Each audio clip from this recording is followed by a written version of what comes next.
আরব দেশে যে সান্ডা খাওয়া হয় আরাবিয়ানরা বিরিয়ানিতে ব্যবহার করে। বিপত্তি ঘটেছে এখানে যে একজন সান্ডা আনতে বলেছে, সেখানে গুই সাপ নিয়ে আসা হয়েছে। গুই সাপের ঠোঁটের মধ্যে মুখের ভিতরে এক প্রকারের লালা আছে যেটা চরম বিষাক্ত, এবং গুই সাপ লালা ছিটিয়ে দিতে পারে। যদি সে প্রচন্ড ভয় পেয়ে যায় এবং মনে করে যে আমার যে কোনো সময় আক্রমণ করা হবে, তখন এই বিষাক্ত লালা ছিটিয়ে দেওয়ার মধ্য দিয়ে ক্ষতিগ্রস্ত হবেন এবং আপনি এই বিষক্রিয়ায় নানাভাবে আপনার প্রাণ চলে যেতে পারে। এই জন্য গুই সাপ আর সান্ডা একেবারেই এক না। সান্ডা খুবই শান্তশিষ্ট, একটা খুবই নিরীহ। গুই সাপও নিরীহ, কিন্তু গুই সাপের খাবারের প্রকৃতি আর সান্ডার খাবারের প্রকৃতি ভিন্ন। গুই সাপ হচ্ছে মরা মুরগি, মরা ছোট ছোট কোনো কীট পতঙ্গ, এমনকি ডিম, ডিম পর্যন্ত সে খেতে পারে। আর সেখানে সান্ডা হচ্ছে শুধু লতা পাতা গাছ, এই ছোট ছোট লতা পাতা খেয়ে বেঁচে থাকে। এবং বসবাসের প্রকৃতিও সম্পূর্ণ ভিন্ন।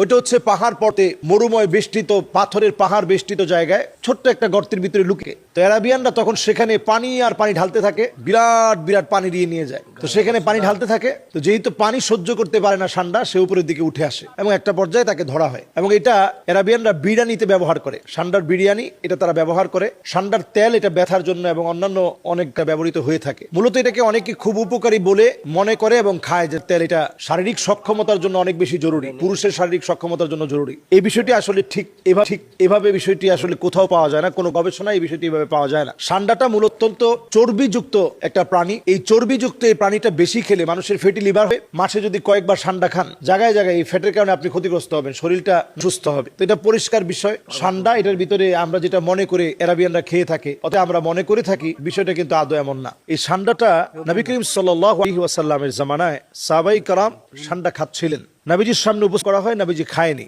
তবে নবীজি নিষেধ করেনি। তো এই দৃষ্টিকোণ থেকে পরিষ্কারভাবে বোঝা যায় যে নবীজি যা নিষেধ করেনি সেটা আমি আপনি নিষেধ করার কোনো সুযোগ নেই। নবীজি নিষেধ করেনি, নবীজি বলছে ঠিক আছে তোমরা খাও। সেই মুসলিমে একটি হাদিসে নাহা রাসূলুল্লাহ সাল্লাল্লাহু আলাইহি ওয়াসাল্লাম আন আকলি কুল্লু যী নাম মিনাস সাবঈ। নবী করিম সাল্লাল্লাহু আলাইহি ওয়াসাল্লাম নখ বিশিষ্ট, খোর বিশিষ্ট যেগুলো হিংস্রতাতে মানুষকে আক্রমণ করতে আসে, এগুলোকে খেতে নবী করিম সাল্লাল্লাহু আলাইহি ওয়াসাল্লাম এই জাতীয় প্রাণী খেতে নিষেধ করেছেন। মুসলিমের এই হাদিসটি অনুযায়ী আসলে অনেকে সান্ডাকে, হানাফি মাযহাবের ফতোয়া হচ্ছে যেটাও যেহেতু মানুষকে অন্তত ক্ষিপ্রতার সাথে আক্রমণ করতে আসে, আপনি দেখবেন ফুসফুস করে আওয়াজ করে, হানাফি মাযহাবের ফতোয়ায় এটা খাওয়াকে পছন্দনীয় মনে করা হয় না। অন্যান্য মাযহাব অনুযায়ী এটার ব্যাপারে তারা নিষেধ